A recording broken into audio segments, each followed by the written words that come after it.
In this video, you'll learn how to add a Facebook pixel to your Calendly account.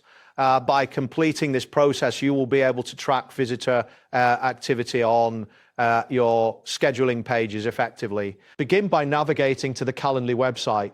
Open your preferred web browser and type in calendly.com in the address bar. Once the page loads, you will see the Calendly homepage, which features options for signing in or creating an account. If you are not signed in, proceed to sign in using your credentials. Enter your email and password, then click the signing in. You will land on your Calendly dashboard where you can manage your event types and settings. Next, locate and click on the integrations and apps option on the left-hand side of the dashboard. This section allows you to view various integrations available for your Calendly account.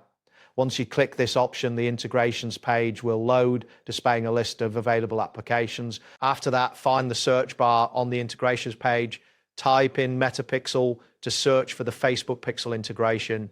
As you type, the list will filter down to show relevant results. This step is essential for locating the specific integration you need. Once the search results appear, look for the option labeled Metapixel. Click on this option to access the integration details. This action will direct you to the Metapixel integration page where you can find instructions for setup. Then click on the button labeled Go to Setup. This will redirect you to the setup process for the Metapixel.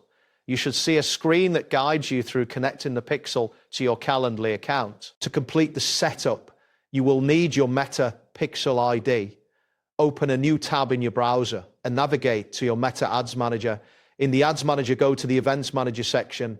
Select your pixel from the list displayed and copy the pixel ID shown on the page. Return to the Calendly setup page and paste your pixel ID into the designated field. Ensure that you have entered the ID correctly to avoid any tracking issues. After pasting your ID, look for the Save button on the page. Finally, click on the Save button to finalize the integration.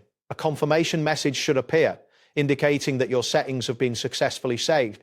This step is crucial to ensure that your Facebook pixel is now active and ready to track interactions. That wraps up today's guide. Thanks for watching and catch you in the next tutorial.